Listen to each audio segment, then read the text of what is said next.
Hello, everyone, and welcome to the series premiere of Star Trek Scylla, my very first Star Trek Adventures 2nd Edition campaign using the rules put out recently by Modiphius Entertainment. My name is ELH, your illustrious game master, and joining me are four lovely individuals who will meet right away, starting with Mr. Shizno. Shizno, who you playing, and anything you want to shout out? Hello, everyone. I am Shizno. I am going to be playing Admiral Callus Crowley.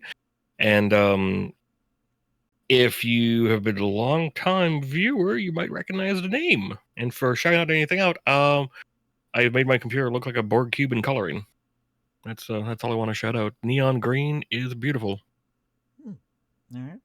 Arwen, you're up next. Sure. Hey, everyone. My name is Arwen, and I am playing Commander Brynmore Evans. Bryn is a human physician and veterinarian from Earth, and he is the chief medical officer for the ship.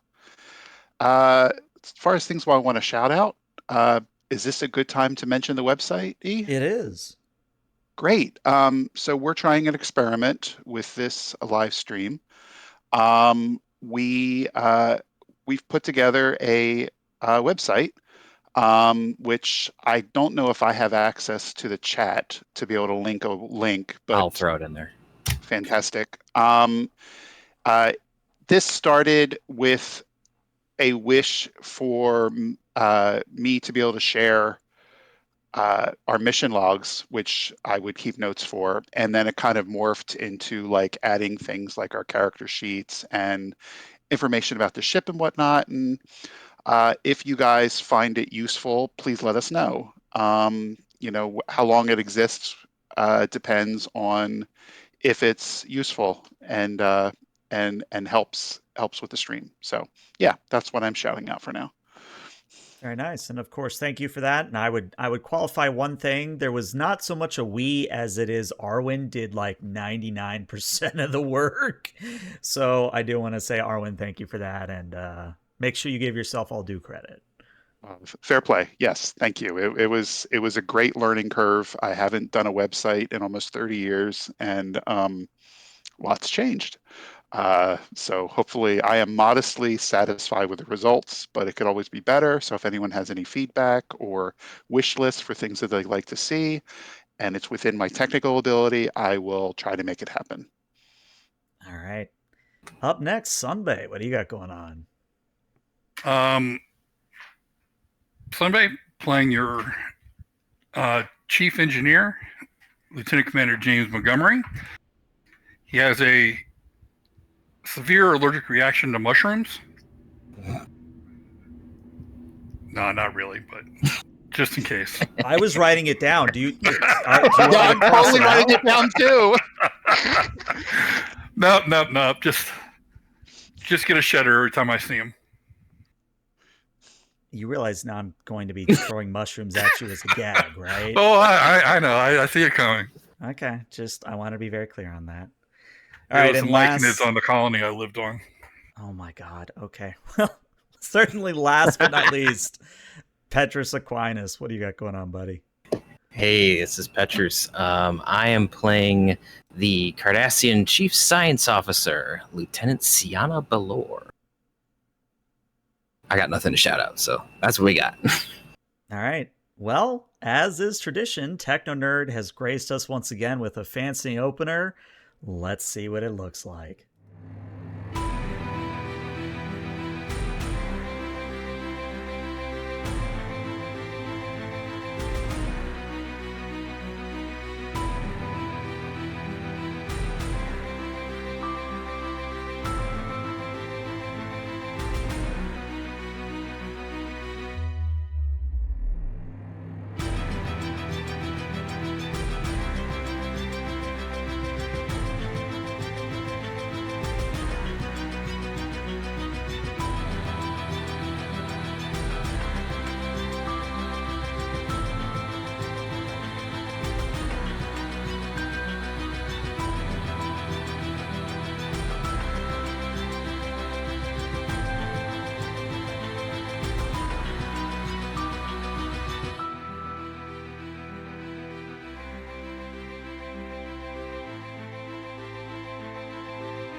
And welcome back. So, as is tradition on all of my Star Trek Adventures games, I have the players do an opening log, and I believe Admiral Crowley has that honor today. So, Shizno, please take it away.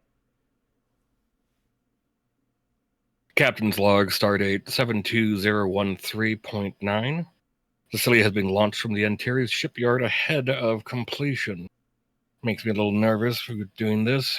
We're short on numerous different equipment, personnel, and some systems. But we have to make a very tight rendezvous in the Luxon system in grid 429. The crew passed a little test I tossed up. I think it may have been too easy personally, but they did well. They picked up on things, noticed things quickly, and seemed to hold their morals pretty well. We'll see how that goes in the long run, though. I hope this meeting goes well.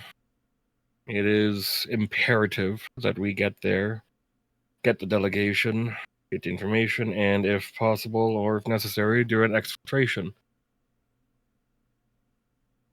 Being a captain of a ship means a lot of responsibility. In some ways, being a commander is easier. I'm responsible for every life on this ship. To say I could get everyone home is foolhardy. But I will try. And log. Very nice. You may have 1 momentum for that opening log, and thanks to Chad already contributing, you start the adventure with 2 today. So, the players have requested that the opening scene be in the captain's mess. So, to sort of set the scene, there is a conference room-like table where it's just kind of a long table. There are chairs in here, but they're not the standard Starfleet chairs. These are quite literally somebody has replicated metal folding chairs and just put them next to the table. Because the proper seats don't arrive until next Tuesday. And as you'll find out very quickly, a lot of things on the Scylla arrive next Tuesday. But as you all are seated in these metal chairs, I want to just go down the line, get a physical description from everybody, and then I want to hear what you're eating. Like, what is your character eating? So we're going to go in reverse order, and we're going to start with Lieutenant Belor. All right. So Lieutenant Belor is a female Cardassian, about 5'11", black hair pulled back into kind of a military bun, so not those fancy hairstyles that you see most of the Cardassian ladies wearing.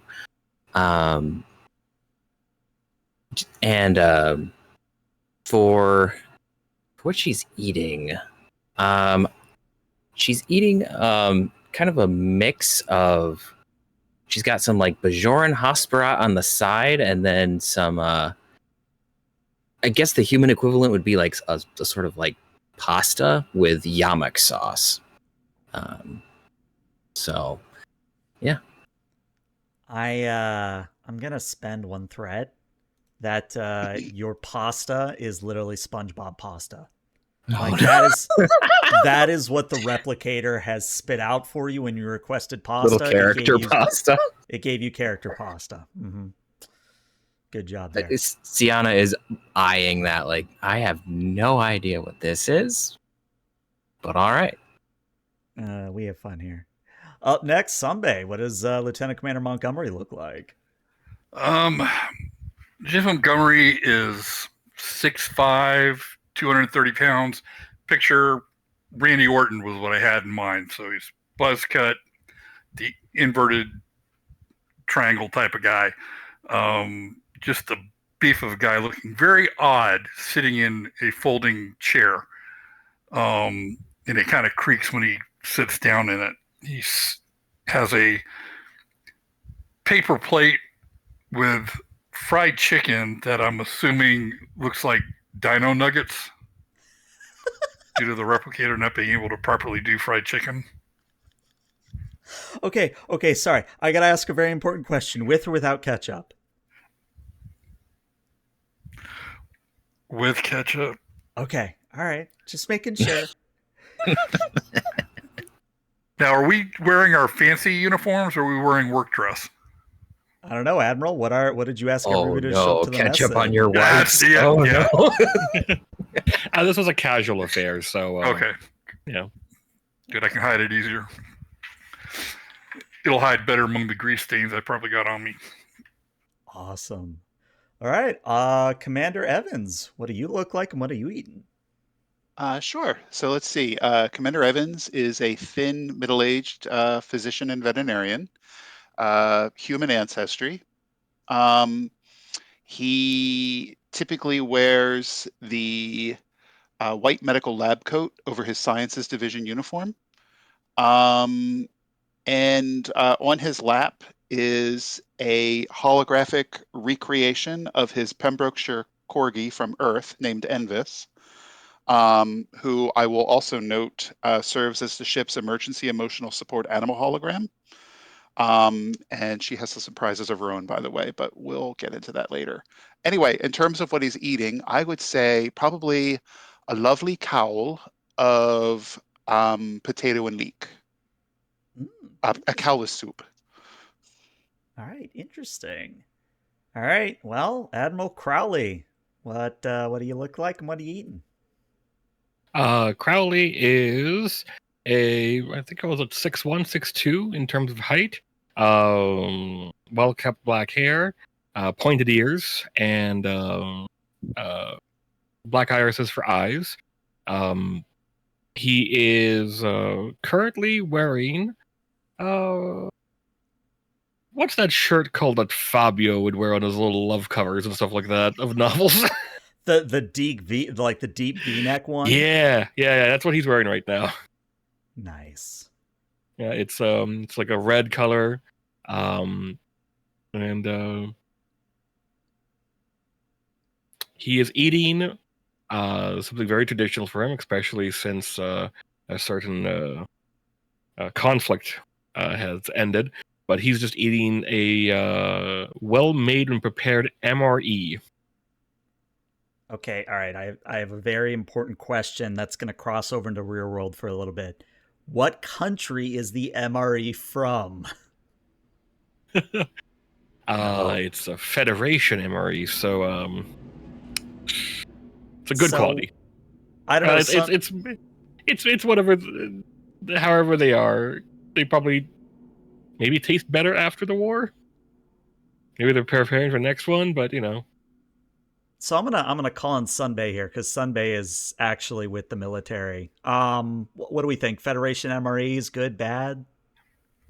Oh, they would probably be really good. The MREs over time have gotten a lot better from when I first was introduced to them back in '84.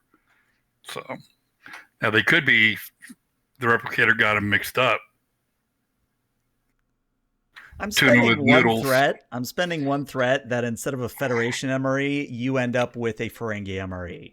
Now, what does that look like? What does that look like? Well, when you pull it out of the replicator, it's got a little slot that you put your latinum strip in, and that opens up the MRE. And then you have little packages that you have to insert a latinum slip, and it opens up each little package, and it's just a lot of packaging. I don't do any of that. I just use my Vulcan strength to rip everything open if I need to. So that's what's happening. So everybody, you're eating, the captain's tearing apart the MRE. And yeah, this is the scene y'all requested. So feel free to go at it. And Hailong is there as well. Actually, let me describe Hailong real quick. Hailong is another returning character from my very first session, or not session, but campaign of Star Trek Adventures. We're talking 6-7 years ago at this point. It's also where Crowley's from, the Arcadia campaign. But Hailong is a Serato Draco. If you would like to imagine a very tall woman, definitely pushing 7-8 feet, and that's not including her horns. Very muscular, tan skin, white hair, and she is wearing the Chief of Security outfit. And she is actually eating what appears to be some form of a salmon fillet, but the salmon fillet is not the appropriate color one would expect. It is well, it's green. Want to spend one of your threats Uh-huh. to make it taste like Everclear that's been left with pickles for about a week. Everclear pickles. I mean, sure. You know what? I'll let you do it. That is a very interesting thing that I now have to wrap my head around. That's how that tastes. But the texture is like cotton candy. But it doesn't melt and it's offsetting. It's off-putting. And So if anyone wants to see what Hai Long looks like, please go to the manifest section of the website. Yeah, it's on the website. Woo! But yeah, I guess to kick off the scene, I think Hai Long takes a bite, grimaces. Lieutenant Commander Montgomery, remind me, when are we slated to fix the replicators? Well, we gotta get the targeting refinement settled on the phasers. Mm-hmm. The environmental control on deck 15 is still kind of wonky. We've got to finish running the EPS conduits to stellar cartography. Replicator functions are probably 7 or 8 down the list. I don't know about y'all's meals, but mine is I don't think even a Klingon would enjoy this one. Crowley just pulls out a big fat toot grub and just looks at it, pops in his mouth and eats it. This is luxury compared to what we've been through. I mean, you're not wrong, but at the same time, and Hai Long looks over at Lieutenant Belor. Somehow I think you ended up with the better shake here, Lieutenant. Yes, it seems that the only misfortune I encountered was Earth characters as the pasta base. Which, as strange as they are, do not affect the flavor of the meal, so...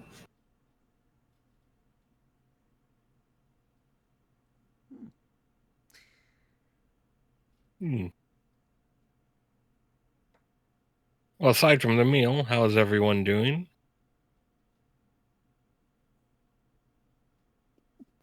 Diane, Admiral, very good. Diolch yn fawr, thank you. Just stares at you for a moment. I'm like, right. Just getting the mid bay up to snuff, as you would say. Lots of things coming in on Tuesday, apparently, but we'll make do with what we have. Well. Oh, hi, Long.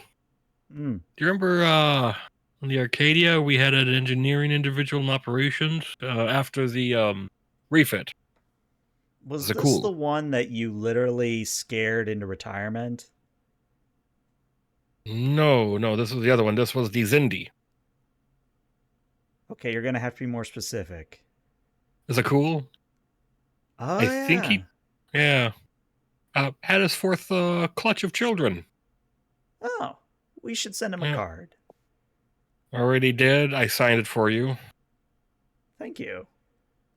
Very nice and touching. He should enjoy the gift basket you sent as well. Also, his two youngest have cleared entry for Starfleet. Well, I'll put in a good word with the groundskeeper to give him hell. Have you met them? No, but I can look it up on the computer. Oh, wait, that's right. Tuesday. Mm-hmm. Tuesday. No, one of them figured out how to make a warp core in their garage. And luckily, no one was hurt when it detonated. They didn't get that far. But I fear for any ship that gets them as an engineer. In a good way, of course.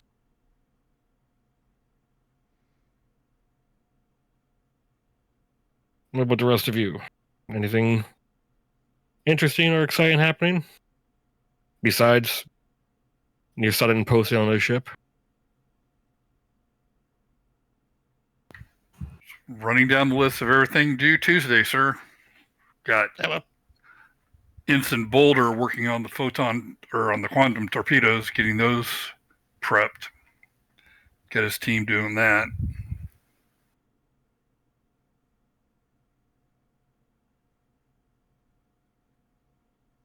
So what do the rest of you do for fun? I've been told by my children that I need to make new friends. Or at least work colleagues, work acquaintances. Oh, there's lovely, Captain. Goodness, so many hobbies. Knitting. I do love the football.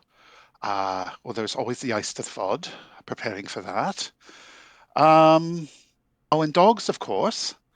But it's lovely that you're going to reach out. And how many children do you have, if you don't mind me asking? 2. One of them is very much opposite of everything I am. They do tend to be contrary. I have 2 children myself, sons. Boy and girl for me.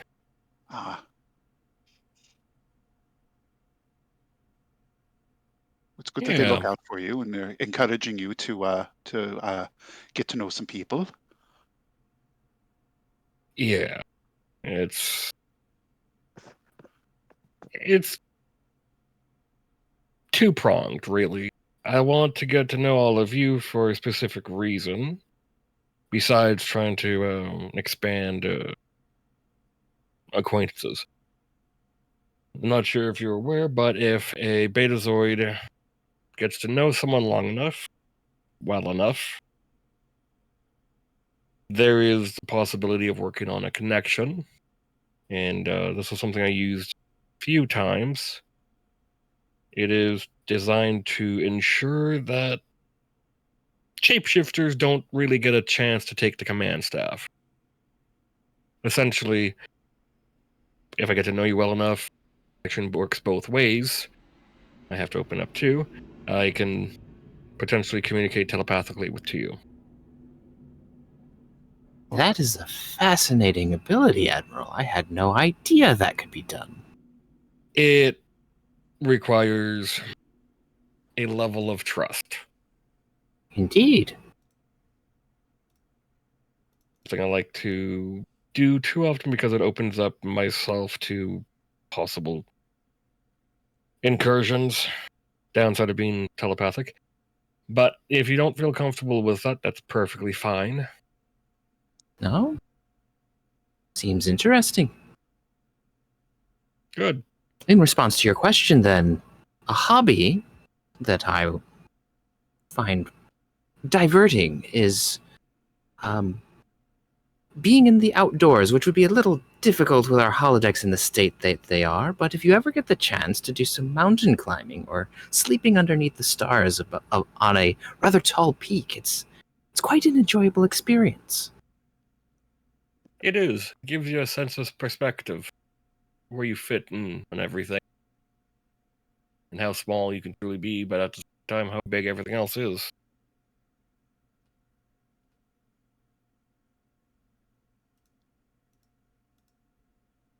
And what about you, Chief?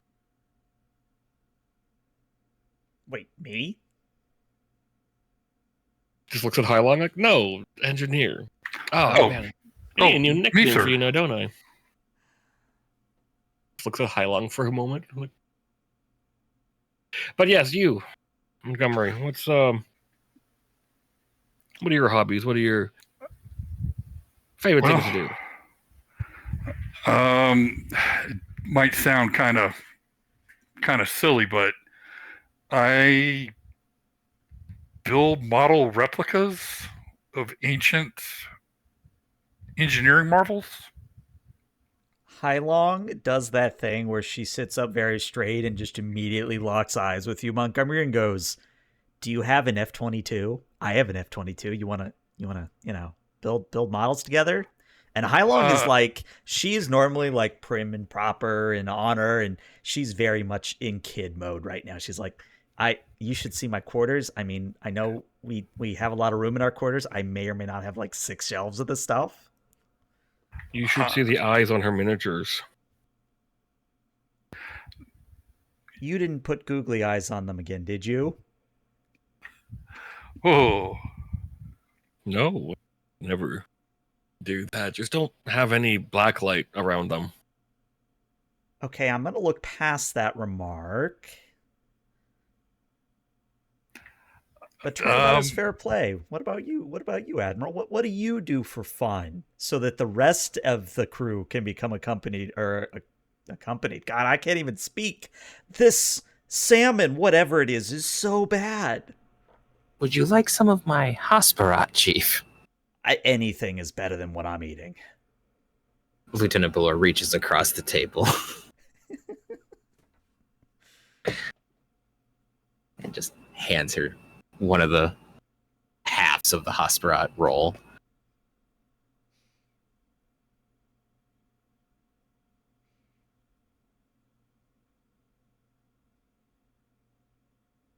But yeah, out of character.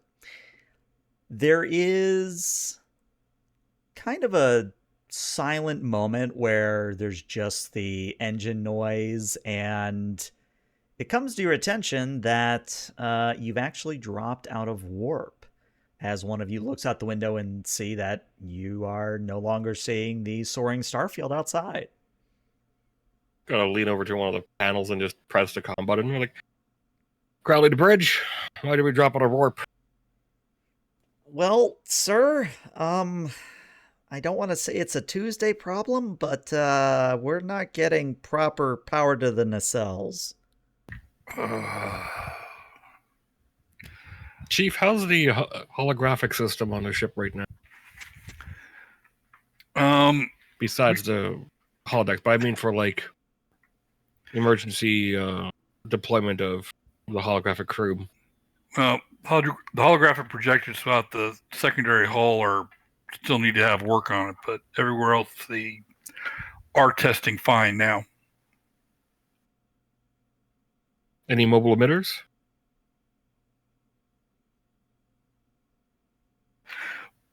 We do. I don't have a count. They keep moving. Bryn holds Envis a little closer. Find ones you can that aren't in use and activate them. Get on the repairs immediately. We need to get to that rendezvous. Sorry for cutting dinner short, but this is priority 1 right now. And Montgomery shovels everything into his mouth and then throws the rest in the replicator and heads out the door. Do you require assistance, Chief? I will take any help I can get. Very Thank well. you. All right. So that's actually going to be the first complication from chat, and one of the complications chat gave me, I also just took threat for it. But the complication is that I am going to be creating the trait of powered down nacelles. And you might be wondering, ELH, what do you mean? What happened to disadvantages and complications? Well, there's still that in 2nd edition Star Trek Adventures. It's just that a lot of focus has been put onto traits. And traits are a very powerful thing in 2nd edition. You still can make advantages, you can still make complications, but they've sort of retuned them so that you're all talking about traits now. It's a little less confusing. But what I do for the people in Foundry, and I haven't quite figured out how to do this for the stream and the recordings yet, but there is a module that I'm using. If you're using Foundry VTT, I would recommend looking up the Party Resources module. It allows you to add little things that your characters can track. And as everybody hopefully can now see in Foundry, top left, you now have powered down nacelles as a trait. Yep.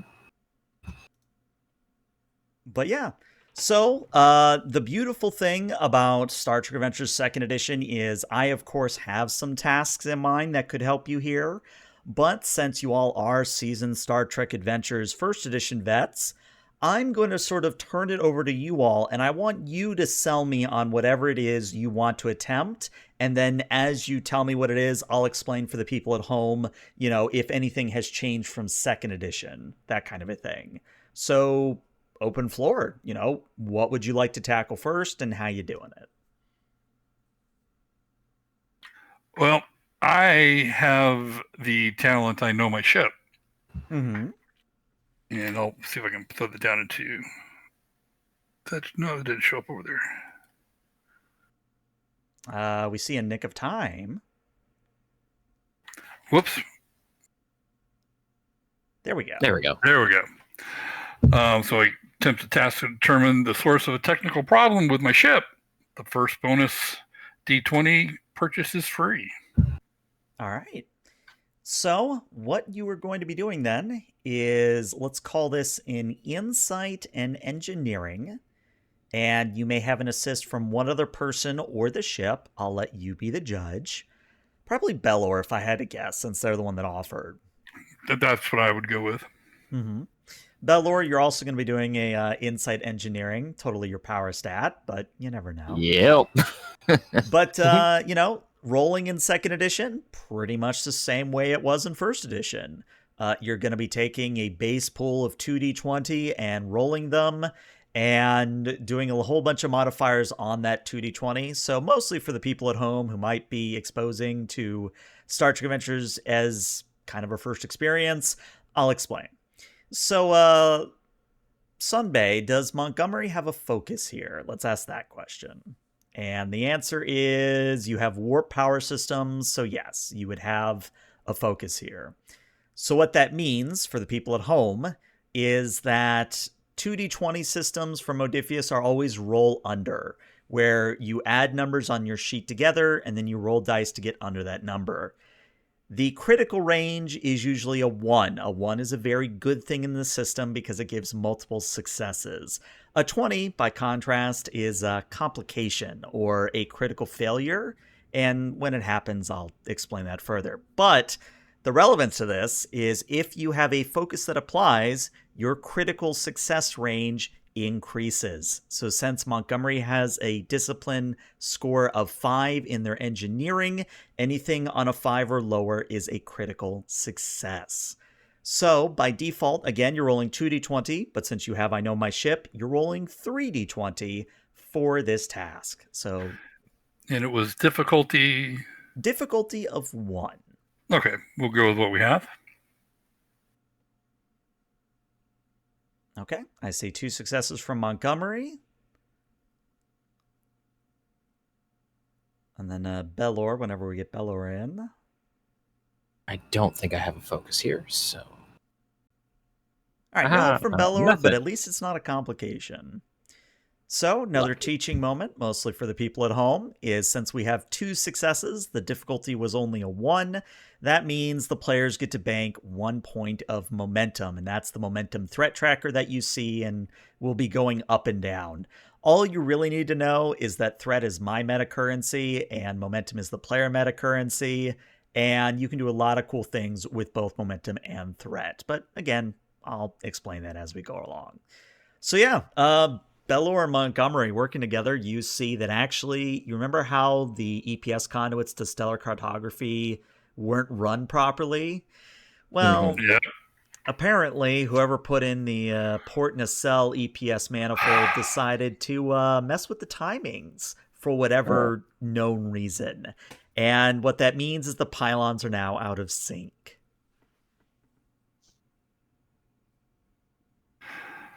All right, so we got a timing issue. So what does that entail, Chief? Is that going to be... I would assume it's not a complete core shutdown, but does that mean we have to reset the entire propulsion system? It could be an extended task. We can make it one if you'd like, or we can make it a single high difficulty. Let's go with what an extended task goes for. Okay, all right. So I'm just going to be making an extended task on the fly then.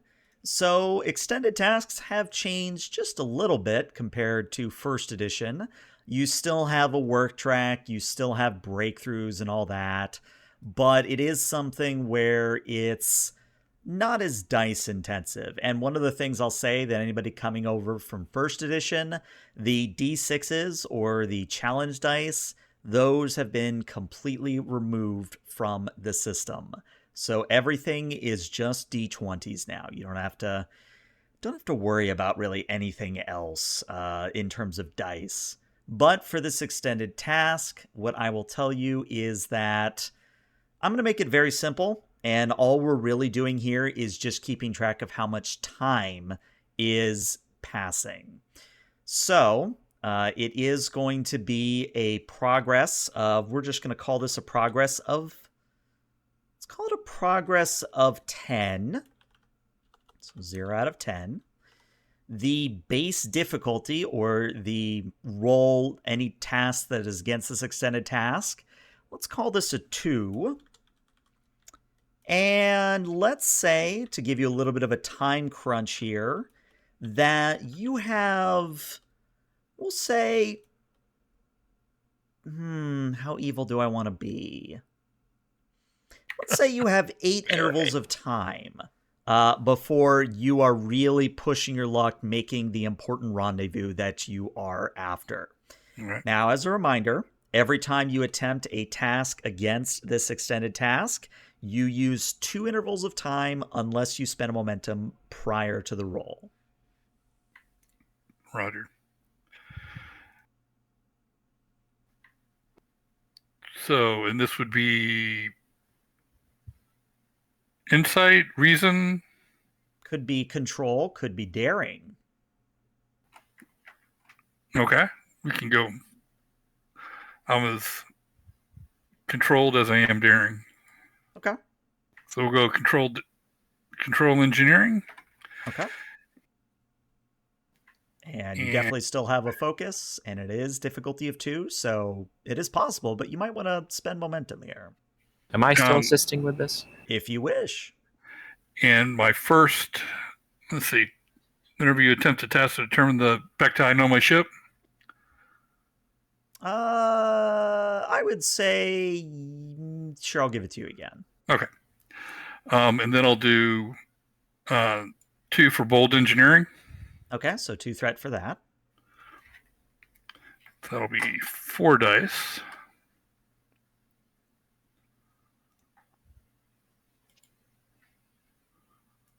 I will roll my one assistance die. We'll see what disaster comes there.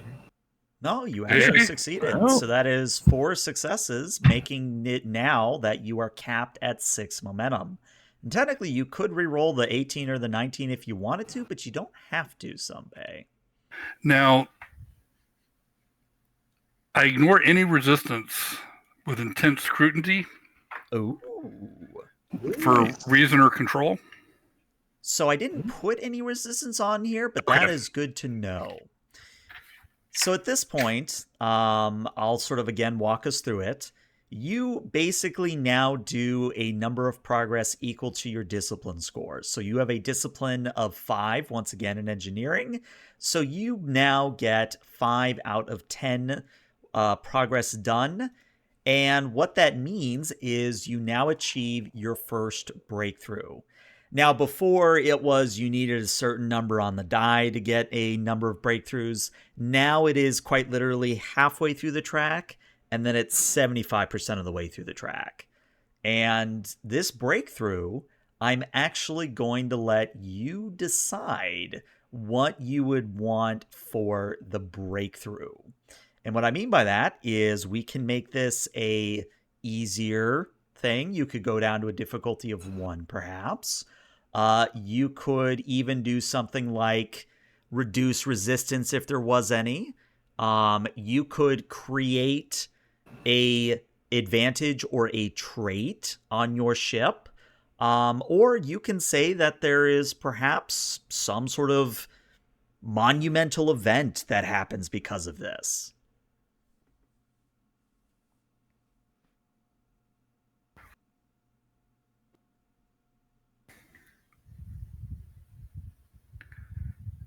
It's tempting, but to get it done quicker.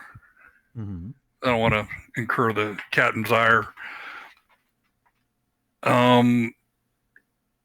We have one engine that's, I want to say more in phase, that's more of at the pristine operating efficiency, and we'll bring the other one up to that. Okay.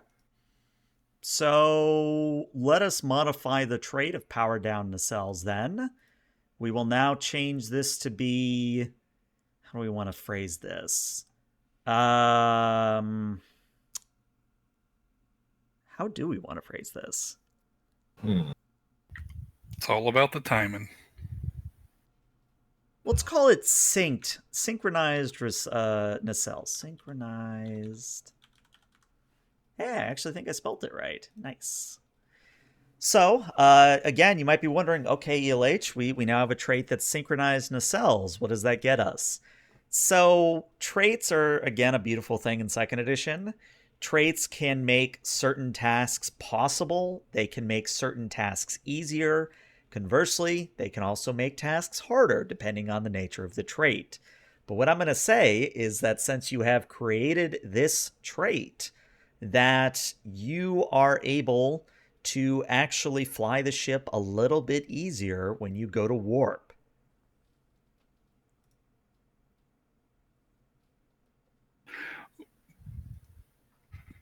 But we still have work to do.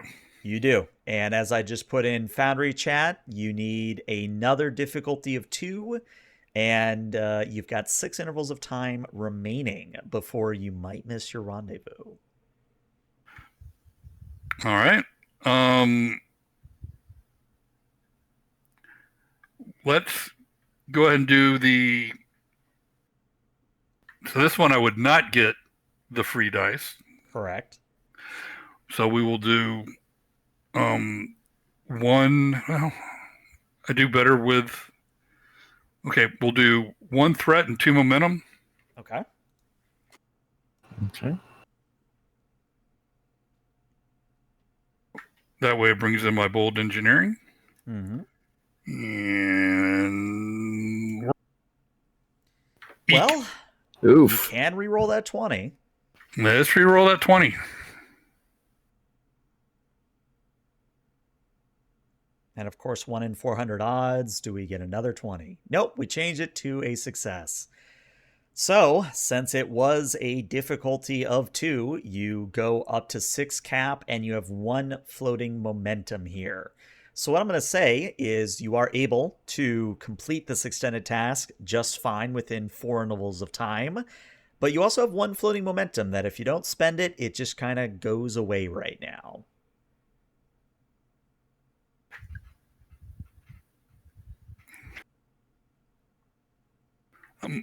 Lieutenant, do you think there might be anything that would have a power fluctuation external that might have caused the nacelles to desynchronize? Yeah, because they were looking fine before. Well, it is possible that we passed through an anomaly that our sensors missed. I do believe some of the sensors are not quite tuned properly. True. I'm just thinking we have the Tholians have been mentioned. That is also a distinct Energy. possibility. Energy webs and all that. Could we then use the momentum to... I think the term is to acquire information and 1 find out if... for 1 momentum. Yes. And see if there was something external that caused the desynchronization.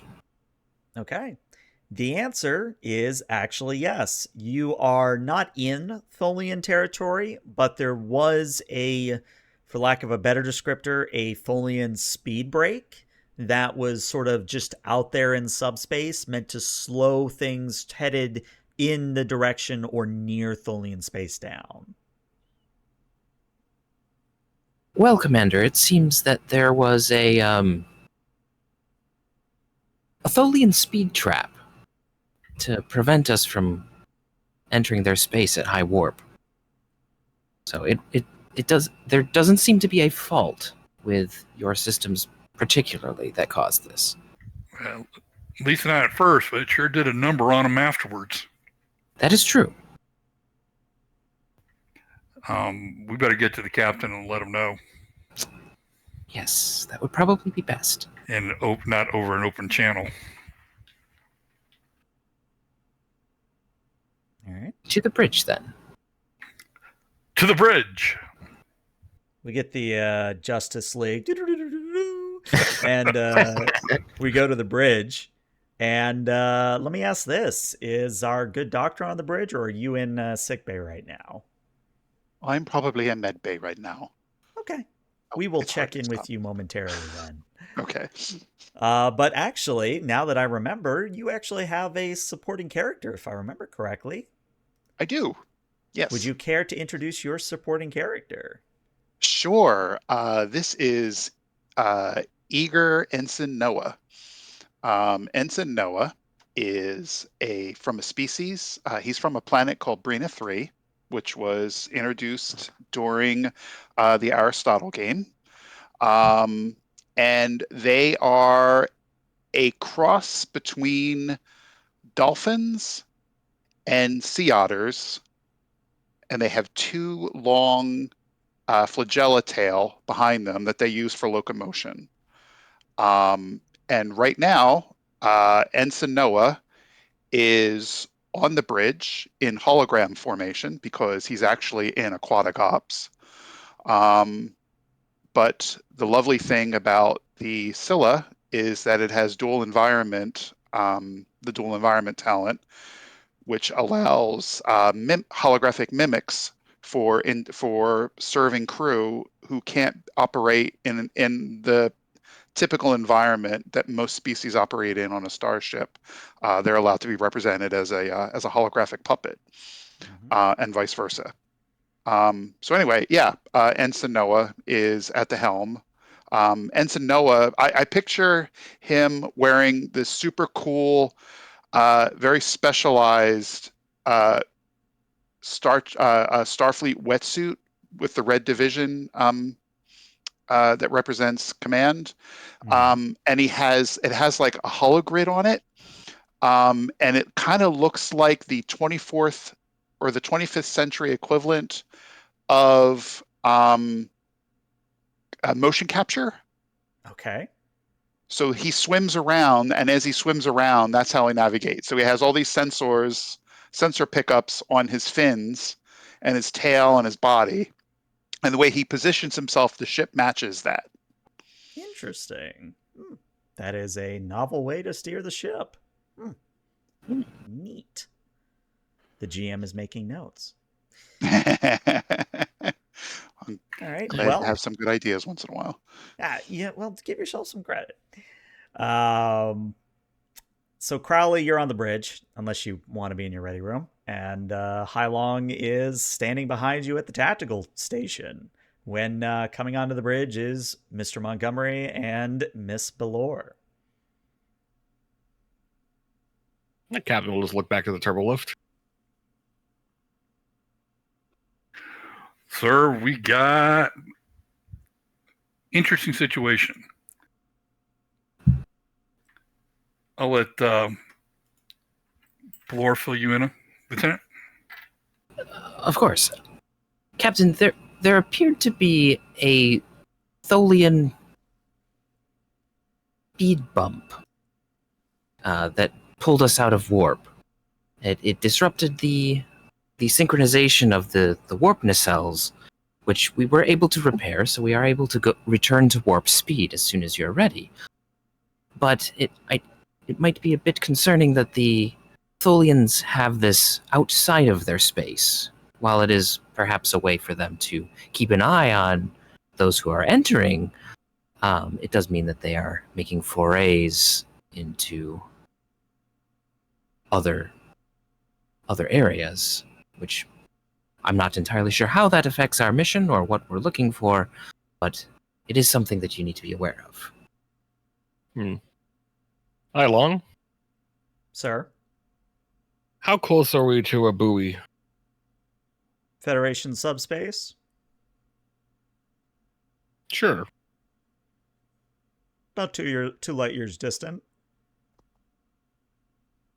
Sync up with it and patch it into my ready room. Aye, sir. Like, thank you. You can go back to your stations. Keep scanning, but I'll see if I can try and get something for both of you. Let's go at a slow pace for now, just to keep some velocity going. Slow And I'll be pace. back. Aye, aye, Captain. Swim, swim, swim, swimming through space. And Kali will go into his ready room. He'll let the door close. He's like, computer, seal room, code black. Sorry, I had to focus on swim through space. I'm sorry. That was amazing. All right, but yes, your ready room seals, and as part of what arrives on Tuesday, you have a desk. You don't have any chairs. You don't even have any furniture in here besides the desk. It's just the desk and your little desktop computer thing that we see all the time in the Next Generation. Okay, so that's there at least then. Mm-hmm. Okay. I'm going to go walk up to the terminal. Okay. And I am going to simply say, computer, secure connection to nearest buoy. Connection established. Alternate encryption. Utilize communication protocol Tahan. Tahan protocol engaged. Send signal to contact number 3.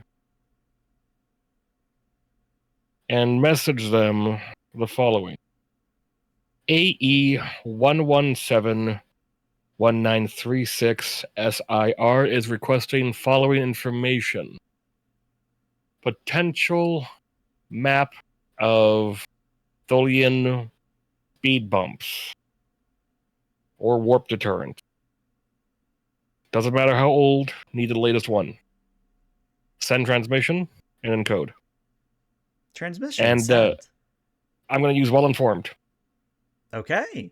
So let me remind myself what well-informed does. I'm going to give you 2 threats. I'm giving you a threat, sorry. You have contacts. Listen, I'm going to put it in chat so everybody at home can read it too. At the start of a scene, you may add 1 threat to ask the game master 2 questions about the situation as if you had spent momentum on the obtain information spend. Okay. So I'm going to actually let you keep the threat because I have a question for you and we might end up making this a task. So you don't have to give away the full secret, but who is this contact that you're trying to connect with? It is a augmented human he met on the Arcadia that he employed a few years after becoming in charge of his position. That he ended up hiring out as a contact. Okay. Are they currently in Tholian space? They get around. They're not. They don't only work for Crowley. They work for others, but they are secretive with what they're tasked with. At least they're discreet. They're discreet. So okay. But they're essentially a wet work group. They're plausible deniability. They're not related to Starfleet. Okay. Very important distinction. All right. So I'm going to let you keep your threat. I will stay at 10. And what I'm going to have you do instead is I'd like you to give me a presence command. The Scylla, if someone could grab the Scylla sheet, the Scylla will assist you with a communications command. I am going to set the difficulty here at a 3. All right. Focus a cryptographic protocol. Will apply. Okay. I got the ship.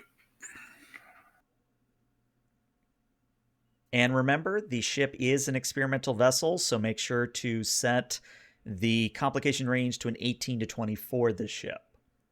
I'm going to buy 2 dice, if that's okay with everyone. By all means.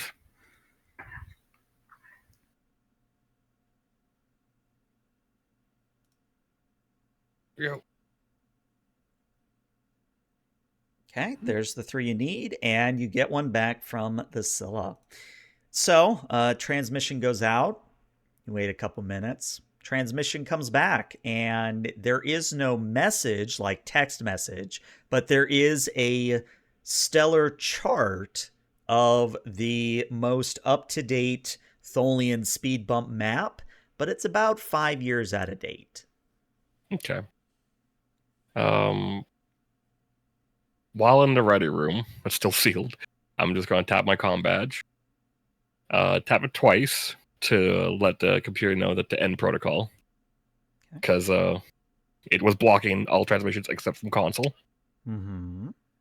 And then once that's all taken care of, I'll head out to the bridge. I was like, Lieutenant Belor, I have transferred a file to your terminal. It should be appropriate to hopefully make a new map, or at least have the sensors try to detect what these disturbances are based off of what you're provided with. Of course, Captain. I will take a look. And we'll just go back and sit down. All right. Well, Belor, this sounds like you are doing one of a couple things. I'm going to let you be the final arbiter here. So the first thing that occurs to me is that this could be some form of a navigator major action, meaning that you are more or less being a navigator. You are plotting the sensor data that you're getting currently with the map you were just given.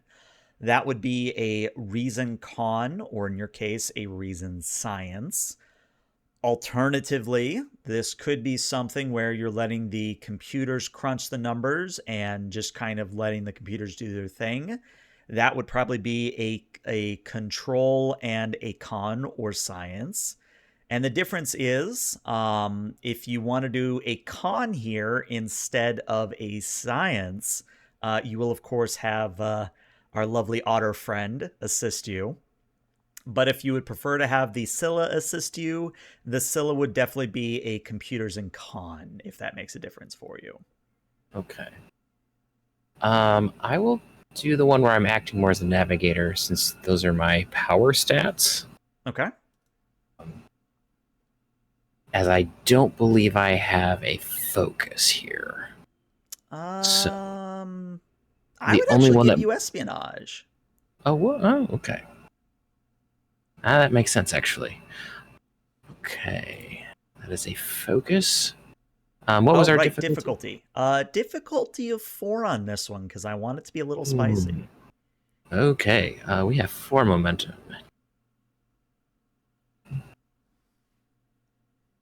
Okay, so in this one, I believe I'm assisted. Am I assisted by the ship in this one, or am I assisted by Noah?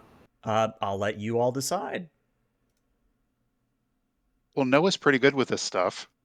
All right, then let's have him do that. Okay. Yay, I get to help the lieutenant out today. Gonna avoid all this sargassum, this Tholian sargassum that's in the space. Can't let it gunk up our ship. Gotta have our ship move. Move. Also, chat, thank you for the momentum.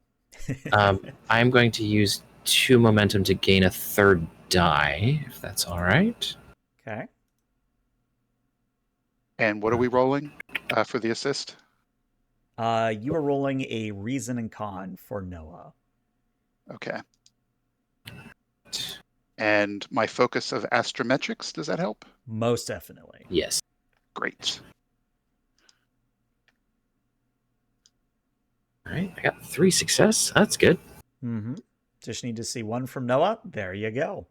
So Nice. Belor and Noah working together, you are able to take in the current sensor data, compare it to the map, and you now have a very narrow corridor through which you can fly and avoid further speed bumps. Oh, those Tholians are mean. But they like to give Noah a challenge. Challenge accepted by Noah. I would say break a leg, but I don't think that quite fits. Oh, you did so well, Lieutenant Sienna Belor. Hey, maybe afterward we could both get naked and go down to the aquatics center and splash together. How about that? Tai Long just erupts in a coughing fit, like. And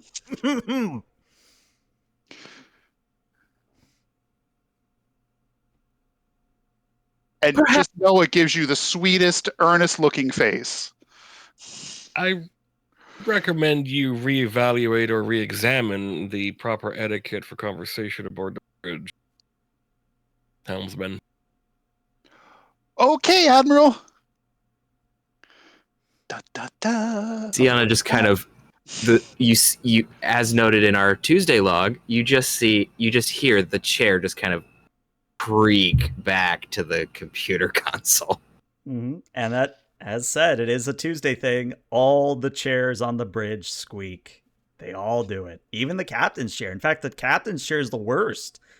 Anytime the captain I will moves at all. spend 2 momentum to not have that issue with my chair. I'm afraid that I'm not going to accept that 2 momentum. You must deal with the squeaky chair. I will spend 6 threat.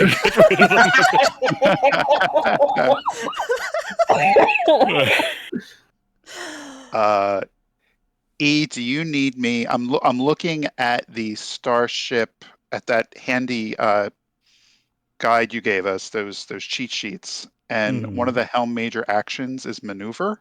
Yep. Where you're focused on carefully controlling the ship's flight. Do you need me to do anything like that? I do, yes, because that's what's going to come out next. Okay. And it's actually a very easy roll. It's a control and a con. The ship assists you with an engine's con. Normally, it would be a difficulty of 0. However, based on the circumstances, I'm actually going to spend 2 threat. I am now going to make that a difficulty of 3. Ooh. Okay. Let me look here, because you attempt.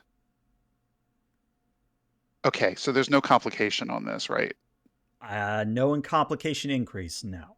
No complication increase. Okay. Does the ship still get the complication range to 18? Yeah, so the Is it- 18 to 20 on the ship stays until you Okay. actually advance the ship and get rid of it. Yeah, so every roll. Every roll the ship does. All right, I'd like to spend a momentum to get an extra die. Okay. So that'll give me 3 total. Oh, I didn't even see it. Chat gave me another complication. Hey, No, Shizno. no. Shizno, when No. when you move in your No. chair and you're very disgruntled about it squeaking, you know what a rubber chicken sounds like, yeah? Oh, yes. I used to use 2 of them at work to annoy my coworkers. Well, I sing. have good news for you then, because when you shift your weight to the left, you hear a sound that's like a rubber chicken going off.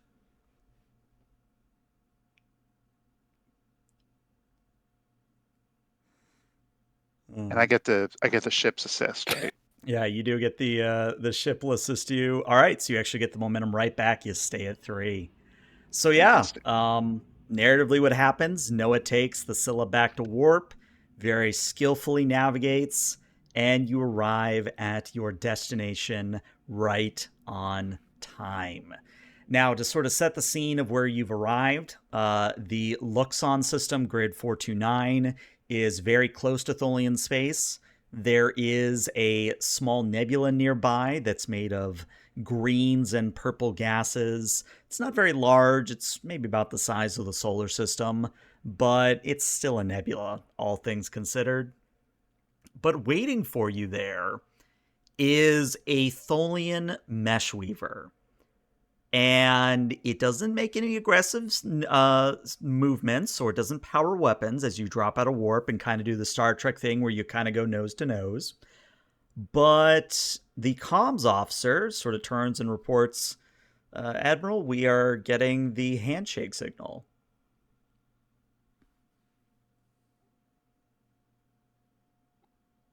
Right. Move us in. Will do. How close do you want us, Admiral? What's around us that can help mask our signature? Ooh, let's look.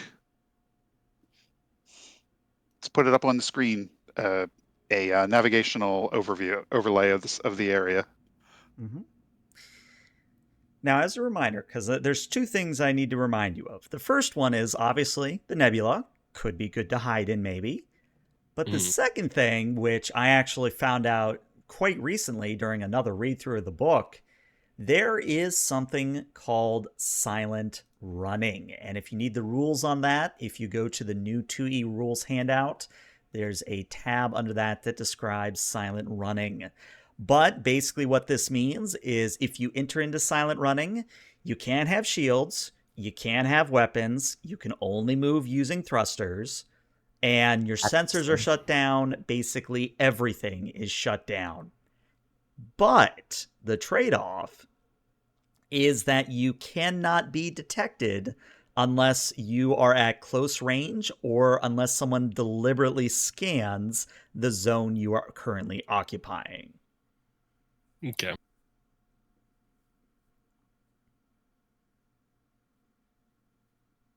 Crowley to engineering. Montgomery, sir. I need to power down every non-essential system we have, get the crew into, well, to what part of the crew we have, coordinate efforts with them to stay within habitable zones. We're going to go as cold as possible into this meeting. Aye, sir. We'll get the word out. Dr. Evans here. I'll help with that as well. Thanks, Doc.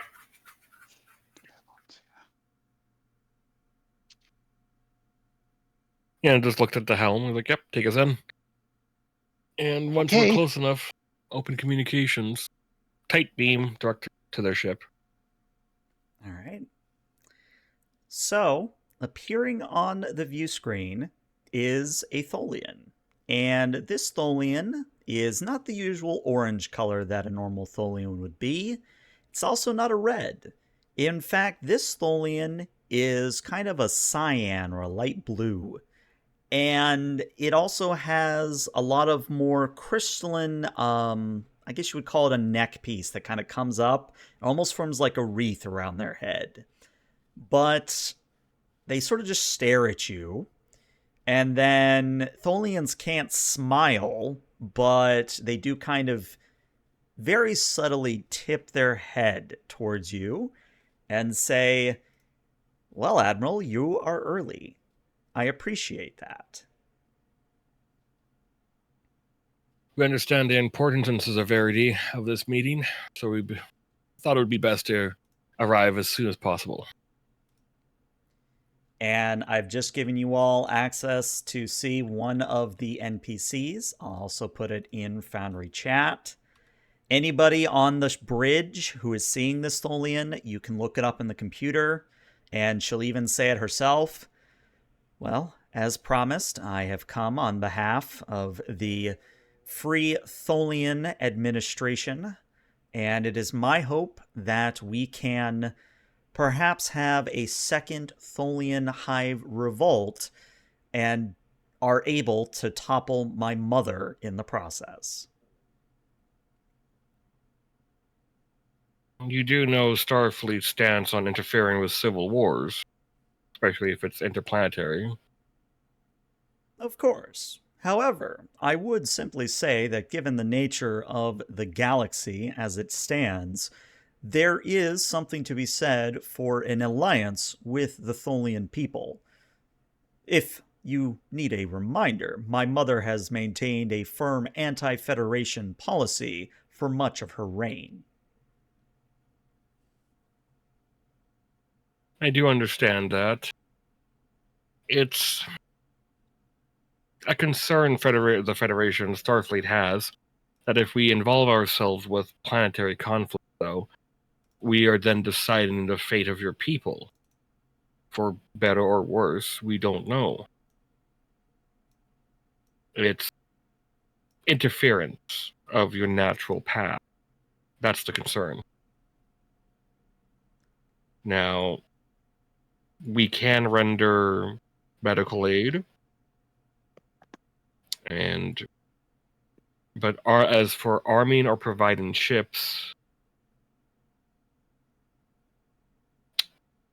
with everything that happened during the Dominion Wars, it's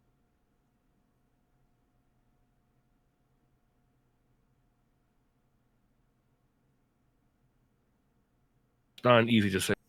I would need the rest of the command staff to sign off on this. Well, But at least we can provide aid in terms of medical treatments. well, I would simply say that the sooner you either provide aid or help me escape my mother, the less tumultuous the Tholian Empire will become.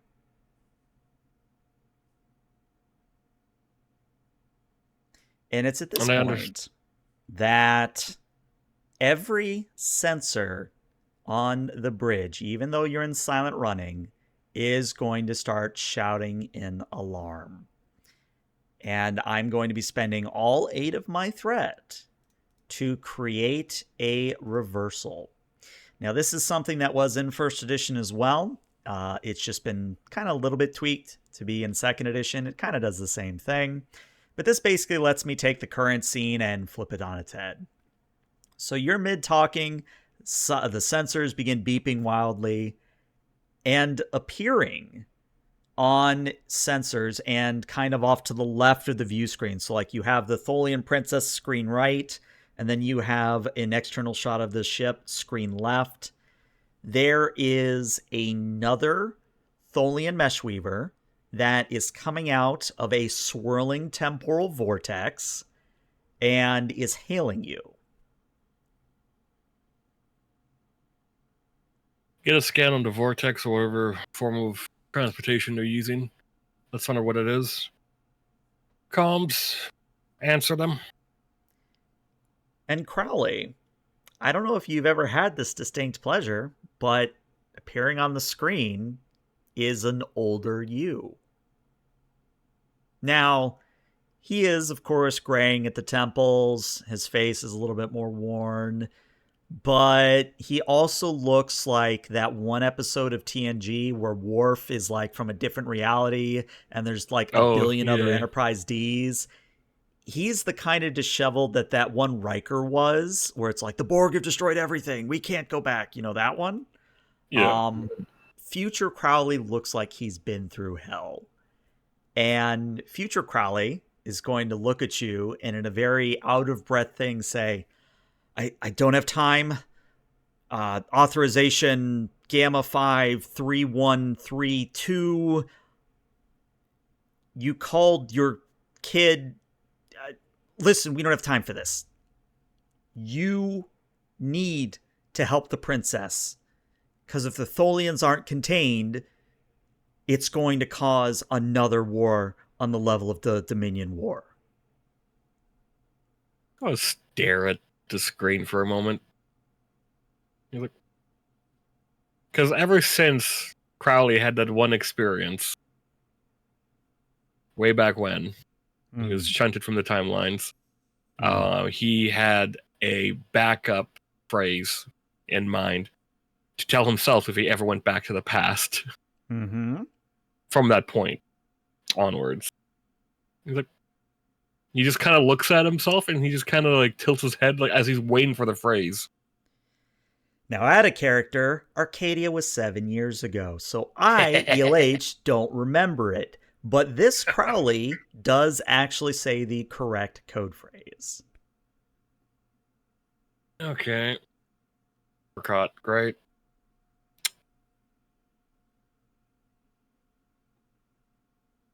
He's just going to look him for a thing like, can you communicate securely? Perhaps I should come aboard? No, wait, I can't. If I leave this ship, I will phase out of the temporal existence. Torchbearer? First mission? Yeah. Similar or the one where we got in a whole lot of trouble. Yeah, I remember that one. okay. Similar situation? in terms of how dire? Pretty dang dire, yeah. And as part of this reversal, the sensors begin beeping once more because not only has future Crowley come from the future, but now Tholian Orb Weavers, a much larger ship the size of the Constitution Class 3, the Scylla, are now crossing the border from Tholian space and heading at you at high warp. And future Crowley is going to see that same information and go, I can't stay here long. They're already going to come and investigate the temporal signature that I'm producing. You know Tholians, they're always like this when it comes to time travel. Just look, listen. You need to support the princess. You need to make sure that the Tholian Hive Revolt happens in a way that doesn't cause a galactic war. Otherwise, it's not going to work out well for anybody.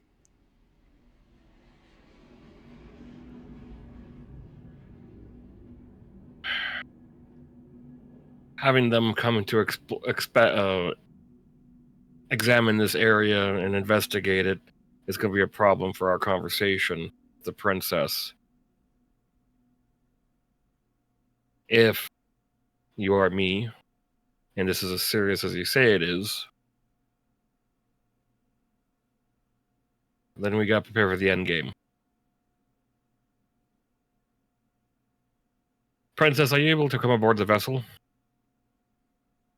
And the princess replies, well, yes, it is just me and my handmaiden. Understood. We'll send you coordinates to our preferred docking bay. We'll have it set up for your environment. And then we'll, once we get secure, we will show you to adequate quarters. Very good. We will dock with your vessel. And I'll just nod to comms to get them started on the docking procedure. Like, Crowley to Dr. Evans. Evans here. We have a couple of guests boarding. They're going to be at one of the docking rings if you want to go and greet them. They are Tholians. Please prepare adequate quarters for them. Oh, Diane, Captain. Always, it's been a long time since I've encountered a Tholian. Might I recommend that Ensign Boulder assist with the setup of the environment? Water can typically withstand those environmental conditions. Certainly. I also wanted you to run a medical on them as well. Be discreet, but make sure that none of them has a tracking device or a hidden bomb or is secretly a Klingon. Right. Typical day at Starfleet then. There's lovely. Very well, Captain. I can do that. Evans out. Thank you. Long speaks up. Sir, is this a bad time to tell you I'm Klingon? Just stares at her. She smiles back. You know that invisible paint you gave my kids about 12 years ago? That's why you didn't want me to use you evil son of a gun.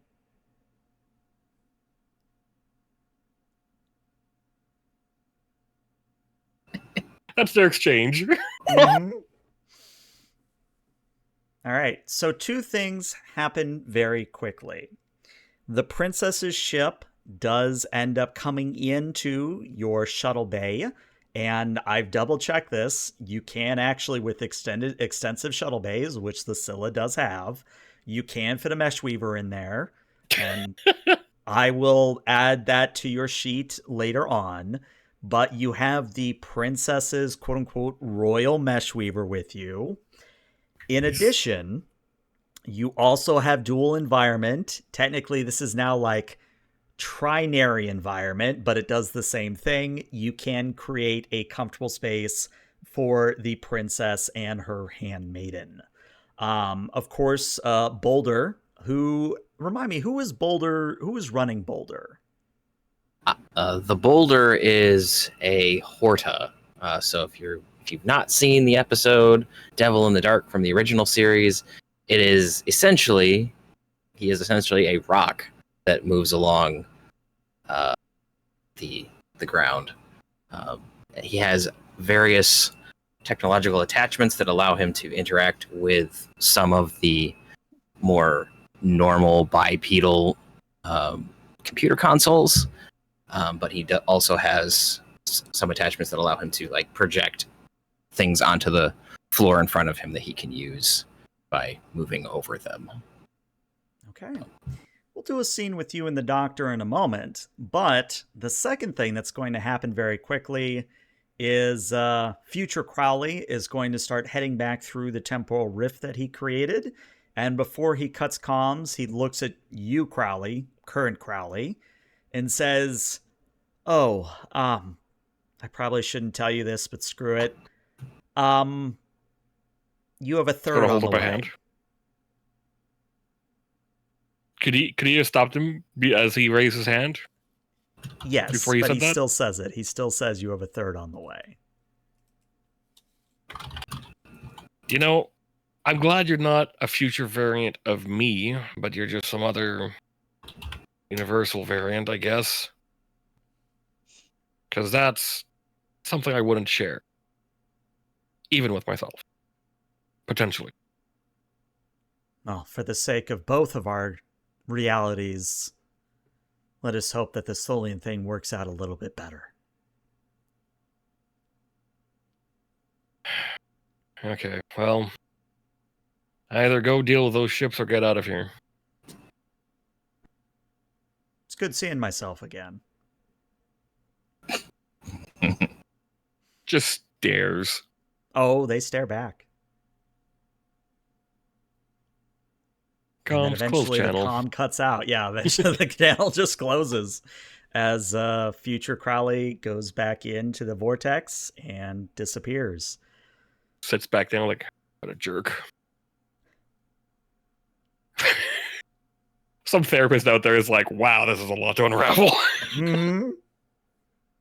Ines is just taking notes like, oh yes, in our next support session, I need to... But yeah, Did they do anything mentally with me? Like telepathically? Yes, I know, and that like, was I'm- the one I'm thing I always- was waiting for you to ask was obviously your Betazoid, you have telepathy, empathy. His mind was like looking at your own mind. It was you. Yeah, it's not the first time.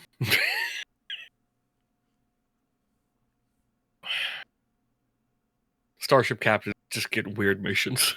Mm-hmm. Lots of weird missions. But as a reminder, you are currently silent running. You have 2 orb weavers that will arrive very shortly in system.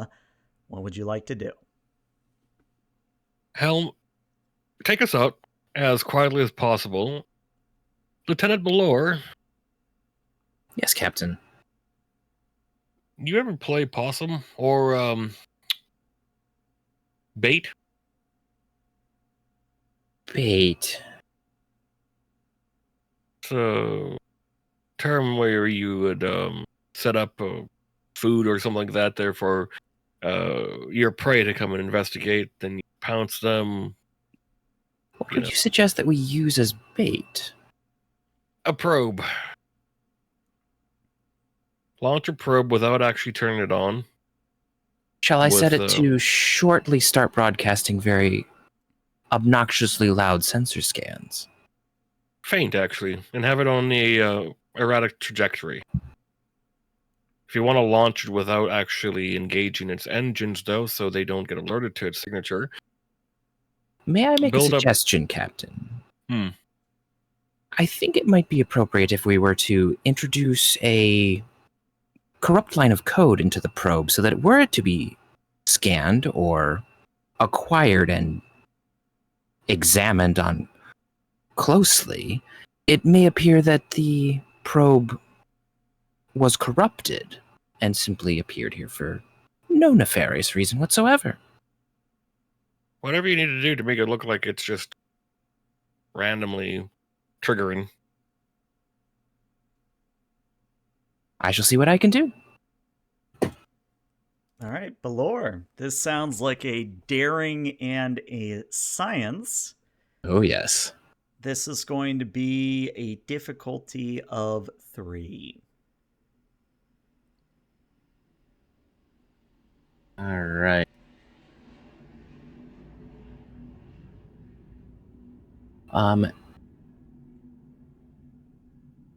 Okay, difficulty of 3.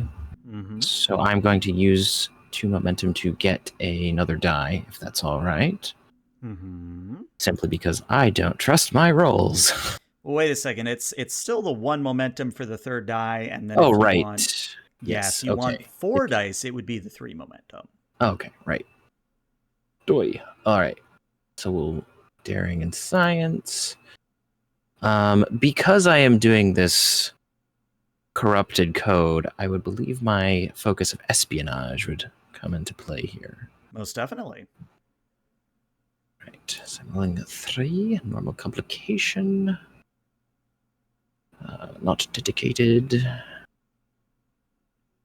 Ah. 4 successes, you get a momentum right back.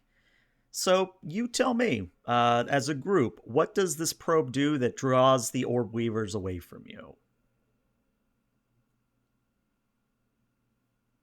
I was just thinking the probe like sends out intermittent but scrambled like engine signal.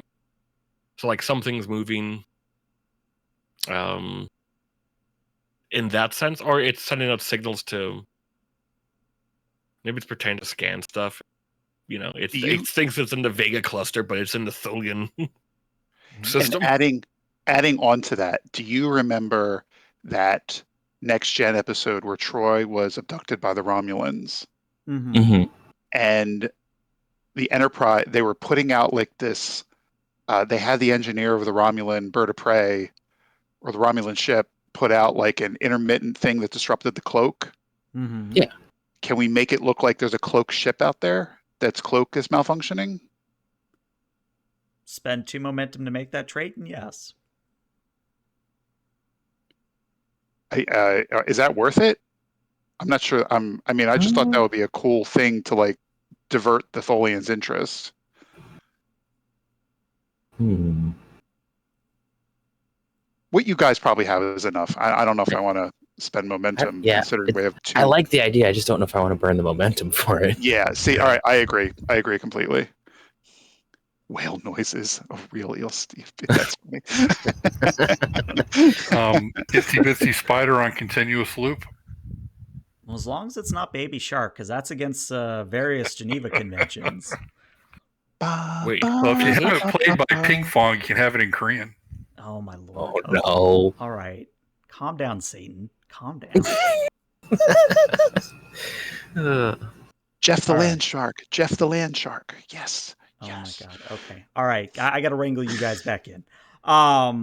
So what I'm going to do then, and I'll let you, after I tell you what I'm going to do, I'll let you, if you still want to spend the 2 momentum for the cloak ship, we can.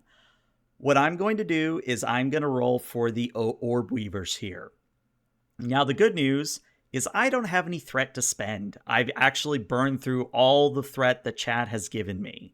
So I don't have any threat here. So I'm just rolling it straight. And basically, since you are silent running, this is a difficulty of 3 to detect you.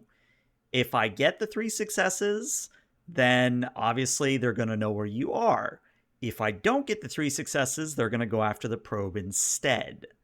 What I would tell you is if you did the momentum spend to make it a quote-unquote cloak ship, I would raise that difficulty to a 4 on my side. What if we spent momentum to create a trait that made us quieter? Like, what if, what if Noah was able to like set up some kind of gravimetric anti-cavitating opposing force to cancel out the noise of our thrusters? I'd allow that as well. Or it sounds like Petrus, you had something you wanted to add? No, I was just like, that's an interesting idea. Mm-hmm. Okay. I was just going to say we could do something with It's a bad idea. Never mind. I mean, the only other option is to shut everything off and go complete hole in space, but I don't think we want to do that. I'd like, with permission, then I would like to create a trait, super silent running. Super silent running. All right, let me add that resource. How many Super momentum is that? 2? Yeah. Yes. Okay, I'm subtracting it now. I just did we it. now have super silent running as a trait. All right, well, in the interest of transparency, I will be blunt. I am rolling 3d20, 2 for the NPC crew, 1 for their ship. They need crits here. They need to get 3 or lower to get a crit, but they're rolling under a 13. So let's push the button. Let's expand out that 35 and take a look. So they only achieved 1 success. So what's going to happen is the Orb Weavers go chasing after that probe, and you all have a chance to slip away undetected. Yeah. And Noah looks like he's swimming in the air. He's floating in the air above his station, and he looks like he's like really tense, but really focused, and just kind of like his fins are barely moving. And it's like he's swimming, you can hear him muttering to himself, swimming through the space kelp, silent, shh. Well done. Okay, that's TMI. Too much color. No, it's fine. I love it. So our final scene for this session is actually going to be down in the shuttle bay. And my important question is, would you have, as the captain suggested, would you have made the shuttle bay Tholian appropriate? Would you be waiting for the Tholian princess to come out in a Tholian EV suit? What does that look like as both Evans and the Boulder are meeting the Tholian princess? Well, I imagine the dual environment trait or the dual environment talent would allow some kind of corridor to be established through the shuttle bay. That would contain the environment, so they would be able to move without the use of spacesuits. And Evans will actually be a holographic puppet within the environment, guiding the princess and their handmaiden to their quarters. Okay. Along with Boulder. All right. So as you establish this corridor to the docking hatch of the Meshweaver, the hull of the vessel opens up and out steps the princess. She's pretty tall, all things considered. Seems to be a bit larger than your average Tholian, probably on account of her being a royal. But in her wake is a much smaller Tholian of the usual orange color. And the crystalline creatures just kind of look at the Boulder, and then they look at the hologram of Evans. And the princess says, well, this is a very interesting vessel. I was not aware that the Federation had invested in multi-environment vessels. Shemai Princess, Croeso, welcome to the U.S.S. Scylla. I am Dr. Brynmore Evans, Chief Medical Officer, and this is Ensign Boulder. We are here to escort you to appropriate quarters, and as is per our custom and regulations, I will need to do a brief medical scan, with your permission, of course. By all means. Very well. Diane. Let's have a look here. See, this will be done in just a moment. There's lovely. So I'll get out my environmentally appropriate tricorder, medical tricorder, and do a bit of a just do a scan. Okay. What are you looking for? Well, I am looking for. Boy, that's a good question. Well, I'm looking for anything out of the ordinary that would not. I'm looking for anything that wouldn't be in a Tholian, Okay. typically. So first of all, I am actually doing a medical scan for the Tholian. So I'm Mm-hmm. checking against what we know about Tholian anatomy and physiology, Mm-hmm. making sure that both of them are healthy. And I am also looking for, um, gosh, I don't know, signs of any of the typical rundown, that Hai Long gave me. Okay. I'm going to say Hai Long gave me a list of the usual suspects of things that are checked for. Mm-hmm. Like temporal duplicates, shape change, out of phase, bombs, micro explosives, things of that nature. Very thorough. I like it. All right. So that's going to be a reason and medicine difficulty of 2, and you have actually a few focuses that would apply here. Great. Reason and medicine, difficulty of 2. I would like. Do we have any momentum left? You have 1 momentum at the moment. I would like to spend that last momentum and get one more One one more more die, die. and it would activate Yeah, your cautious medicine. great. Using a focus, one more die. There you go. 4 Fantastic. successes, which means you get 2 momentum back. I was going to Great. say good news, bad news, but for once, I think it's actually all good news. No bombs, no That's changelings, no illnesses, nothing that shouldn't be there. The princess and her handmaiden check out. tidy, tidy. That's a lovely that's a lovely change of pace, I must say. Very well. I'm very happy to say, quite healthy and fit. You both are, at least according to our information about Tholians. You are so very welcome here. Do please follow me, and we'll get you set up in one of our diplomatic suites. And just so that I know, what does the boulder sound like? The Oh, boulder sounds exactly what you would think he would sound like. oh, that's amazing. Imagine if he didn't have his volume turned down. Yeah. All right. Well, Um, oh yeah, go I ahead. have a yeah. So we know Crowley has access to some fun technology. Mm-hmm. Some of it, not all of it could be brought with him, but Shady. when the when the princess and her handmaid get into their quarters, whenever that happens, Mm-hmm. Crowley's in there. Even though the environment's changed, he's standing there because he's a hologram. Mm-hmm. He just smiles very politely, like, "Hello, princess. Sorry for the awkward meeting." And he holds up a pad. He hands it to her. He's like, "These were sites that we haven't cleared out yet.